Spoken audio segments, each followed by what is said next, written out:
Hello and many thanks for watching me today. I'm excited to come your way again with today's project. In today's project, you're going to be learning how to do this beautiful design in front of me here. So we are going to start from top to bottom, finish the garment up together in this tutorial video. I'd like to say a massive thank you if you're already a subscriber of this channel. If you just chanced on this channel, I would urge you to subscribe now and hit on the notification bell so that you'll be notified anytime a new video is uploaded.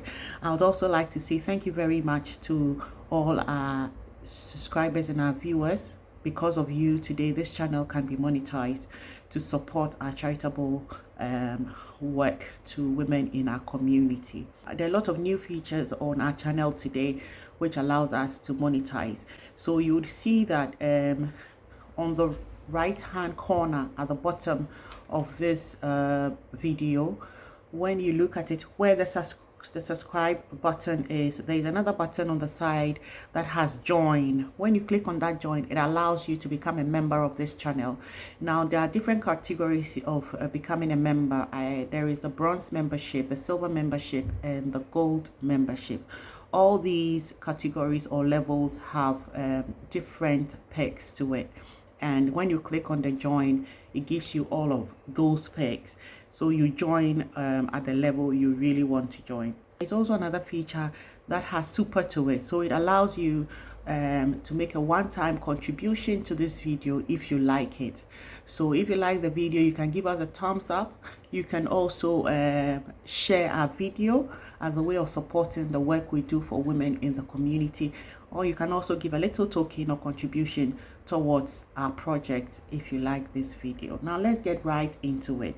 I'm not going to start from the pattern development because I have a video on that already. If you want to know how to develop a pattern for little children, please refer to that video and pattern draft, and you'll be able to have a view of the video. So in today's video, we are going to be doing this particular dress for a 4-year-old. So this is my front pattern and this is my back pattern. This fabric we're working with, the main fabric, is cotton. The properties of this fabric kind of lean towards canvas a lot more. I want to believe that I'll be able to achieve this design using this fabric. All right, so I've gone ahead to cut out my pattern.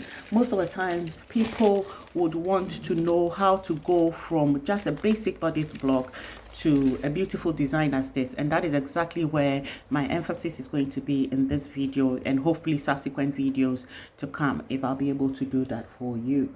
So like I said earlier, to encourage us to keep bringing you detailed and inspiring and informative videos like this, I will urge you to support us either by a one-time donation or via our membership offers we've made available on our channel. Okay, so like I said, I've gone ahead to cut my pattern and I'm going to show you what I did in a minute. So this is my front pattern with my bodice block. I put it on a fold and I'm just going to grab any fabric. Hopefully I'll find a piece of fabric and I'll be able to show you exactly what I did. So you grab your fabric, right, and put it on a fold.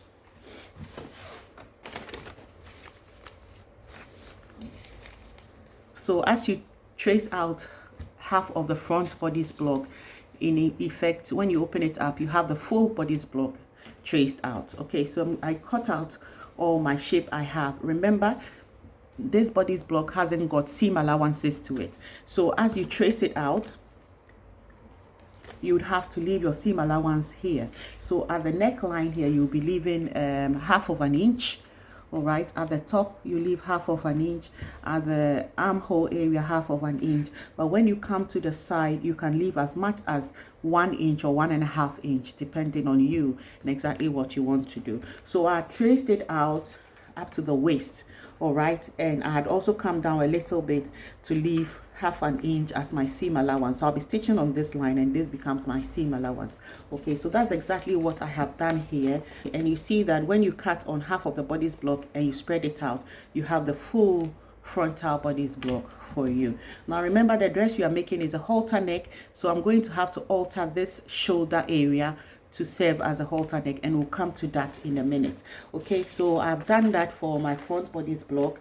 You cut the same thing for your lining as well, so because this will help you turn in your neckline and your armhole neatly, and we'll come to that as well. So let's go on to how I cut my back. So to cut your back, you're going to have to bring your back bodice block, and this is it. As usual, you're going to put your fabric on a fold. What I mean by on a fold is you're going to fold your fabric, all right, and make sure that you have enough fabric for your seam allowance or your zip allowance. So this is my zip allowance. I'm going to get a pen now and make that visible to you.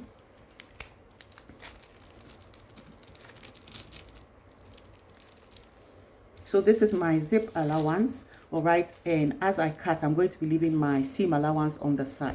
This bodice block did not come with seam allowances attached to it. I always like to add my seam allowance when I'm doing my cutting on the main fabric, all right. So just like I said, for this one, because we have part of the back showing and half of the back not showing, we're going to be tracing a bodice block from here. So this is how to manipulate your bodice block. You decide exactly where you're going to be cutting your pattern from, and then you fold that bit you don't need away, all right. So I'm going to push it here so as not to waste fabric, and then I know that this top here will be for my seam allowance, all right. Then I'm going to also be leaving 1 inch or 1.5 inches on the side for my seam allowance, okay. And I have to leave my zip allowance as well, and then we just trace it. So I'm just tracing only this bit here, just that, and this is what I have over here going to be in the back, okay. So that is what I have. Now there's something else I'm going to be talking to you about quite briefly. Now you realize from the picture that there is a bit of a gap here, all right. So it means that your back bodice block is not supposed to meet. You still have to leave that gap of about 1.5 or to 2 inches gap, so that you can have this pattern you're seeing there in the back, all right. So that's what I have done. I cut it, this meets on the edge, this meets on the edge, but I still have a little bit of space in the center, knowing that when I do my lace up, we're going to have the same design we have here over here. Now you see that this is not that big, but when I stitch away my 1/2 inch seam allowance and my 1/2 inch seam allowance, that opens it up some more for me to be able to do my stitching. I've gone ahead to cut my loops. So this is going to be for the loops on the side, and we have about 4 of them on the side. So hopefully I'll be able to do some more, this on the side and this on the side. Just do some loops here, 4 of them, and this for that as well. Okay, I've just cut, I think it's about 1.5 inches, and I have folded it on this side and on that side. You can see when I spread it out, it's about 1.5 inches. I folded it on this side, on that side, and I folded it all together to have this. And I'm going to be putting a stitch here when I'm ready to do that. As part of my design for this garment, I want to add my own touch to it. Okay, so what I am doing as my personal touch to this design is to add this Peter Pan color. This is already made. It came bought like this, okay. So what I'm doing is to find the center of my front pattern, and that is about here. I'm going to try and lay out my Peter Pan color. Now remember that is a halter neck, so that means that we're going to have to take part of neckline away, all right. And I'm going to show you exactly what to do with that bit here. Right, so I've decided to chop about 0.75 of my shoulder length off, all right, about 0.75. That is what I'm chopping off. So I'm just going to mark that out, and then with the help of my armhole curve, I'm going to draw the bit that I want to cut off with the armhole curve, and then trace the other bit onto the other end, okay.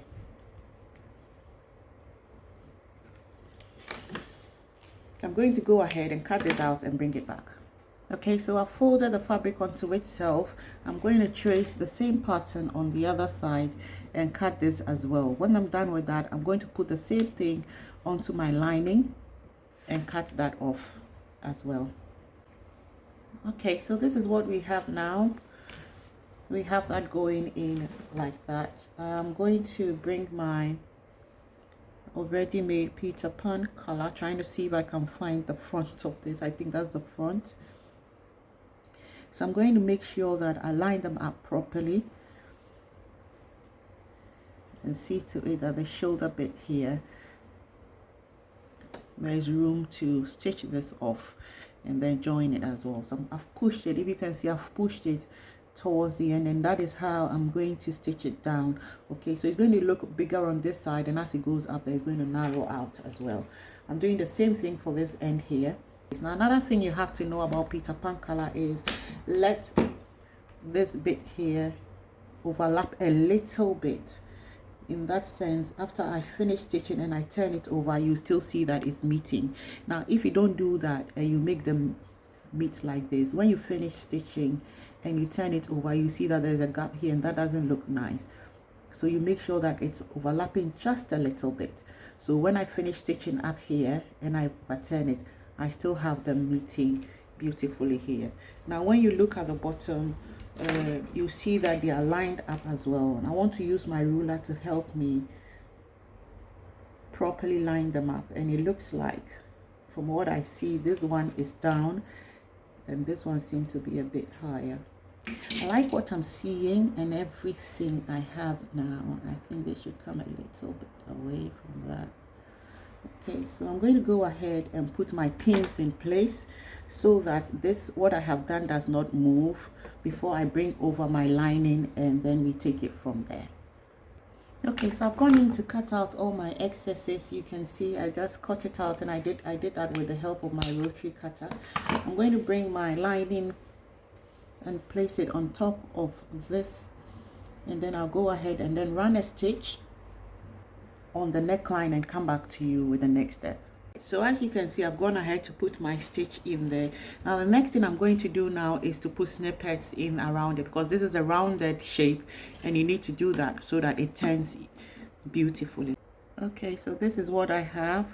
You can see I like my neckline. My neckline looks very, very beautiful, and I believe you're going to agree with me on that. Now the next thing I can do, you can see that the neckline, the lining is beginning to poke through your front fabric. So what you're going to have to do is to run a top stitch, what I call a top stitch, and I'm going to show you how close you have to run the top stitch.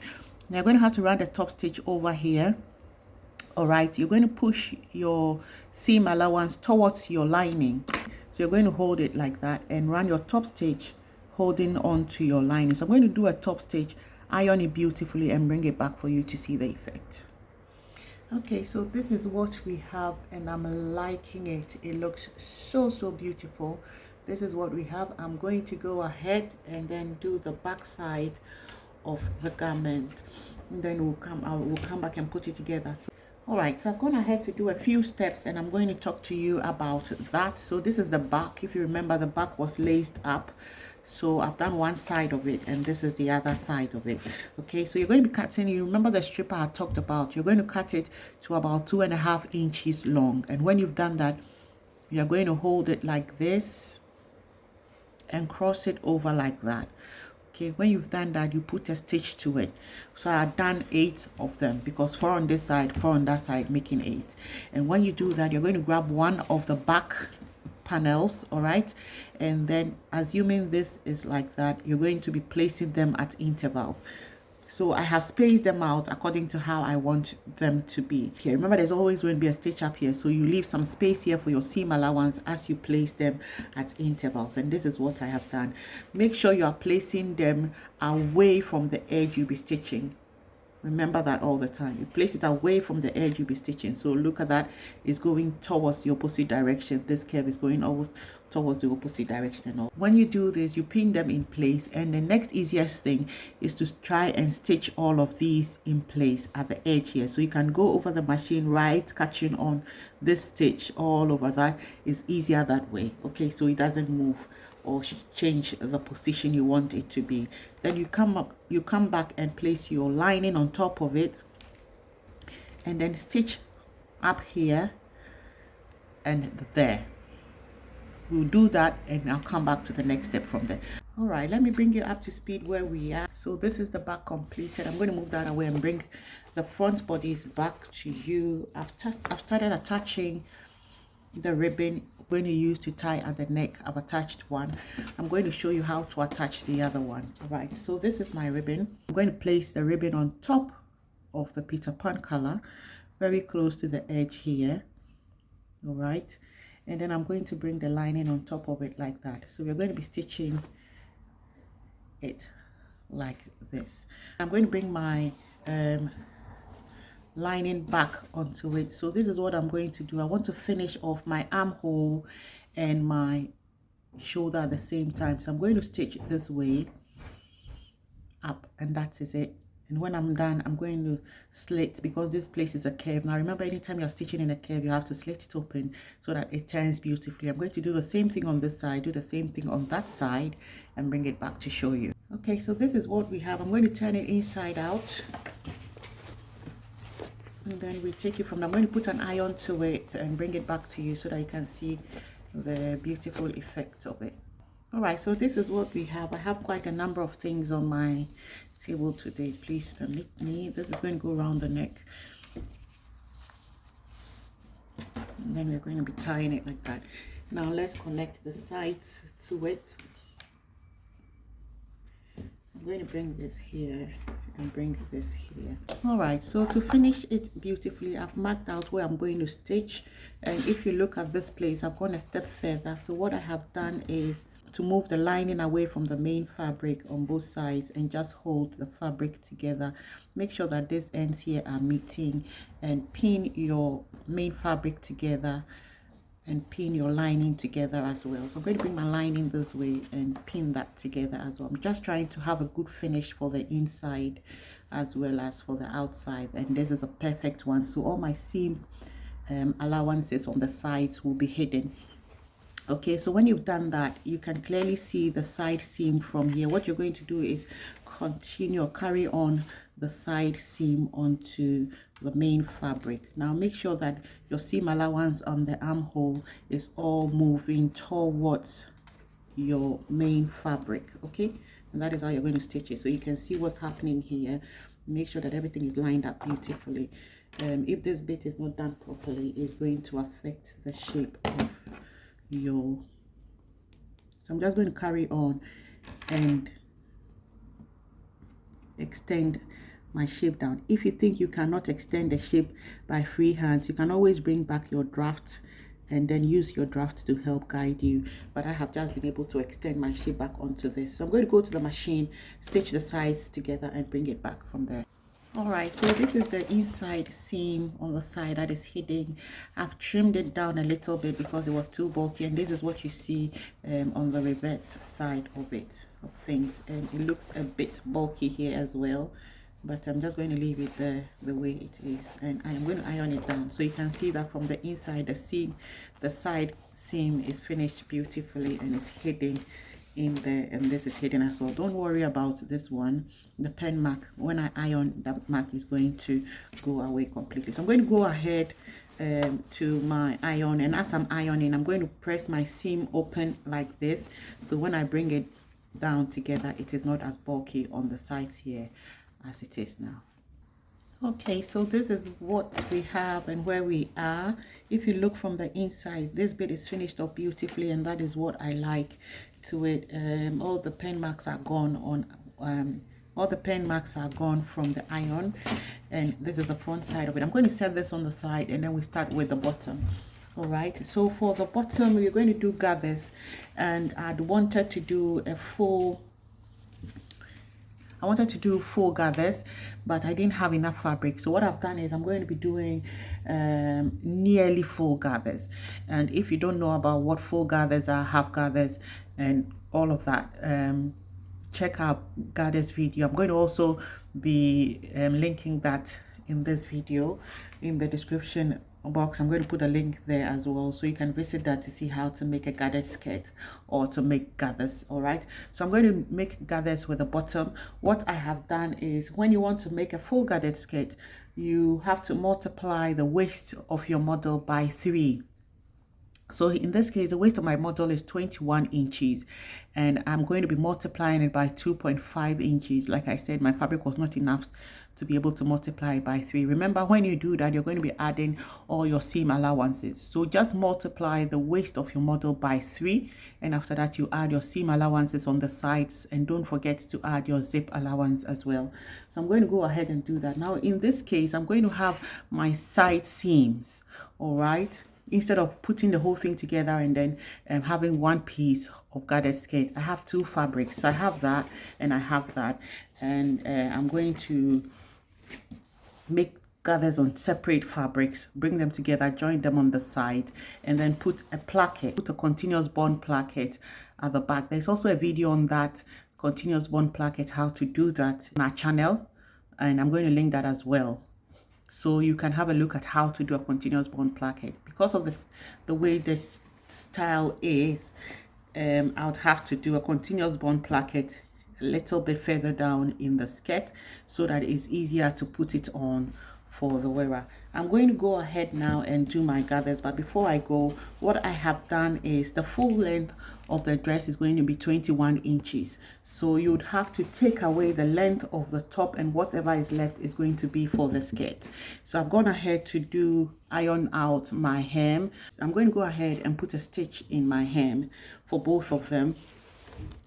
And then I also make a little slit here of about 2 inches here for my placket. So I'm just going to put about this much of a placket in there, and then I'm going to go ahead and do my gathers here. Hopefully I can put in 2 rows of gathers. Now, to do the settings for your gathers, you have to put your stitch length dial to the fullest. So for mine, the fullest is 4, and that is where I'm going to turn my stitch length dial. So if I do this, hopefully you can see it. This is my stitch length dial to 4, and then my tension is going to go to 9. Some machines are different, so you have to know what machine you're using, and then you have to try it out before you finally go on your main fabric. I'm going to go ahead and do my gathers, and then I'll come back with what I've got. I'm joining the 2 pieces together. I'm only joining the main fabrics of the top and the bottom together, and I have held it together with a temporary stitch. I'm going to put my machine to it all over, and when I finish, I'm going to bring it all around with my lining fabric to cover up my raw edge here. I'm going to do that. This is our creation for today. I'm going to go a closer up so that you see what's happening here. I hope you enjoyed this tutorial. If you're able to do your own version of it, share it with us on Facebook. We're on Facebook as Skill Dance Organization CIC, Instagram as Skill Dance Organization CIC. We're on Twitter as Skill Dance Organization CIC. We're on TikTok. If you're able to do your own creation, please share it with us and tag us, and we'll definitely follow back if we know you are a member of this family. I hope you enjoyed today's creation. I'm going to turn it on the back.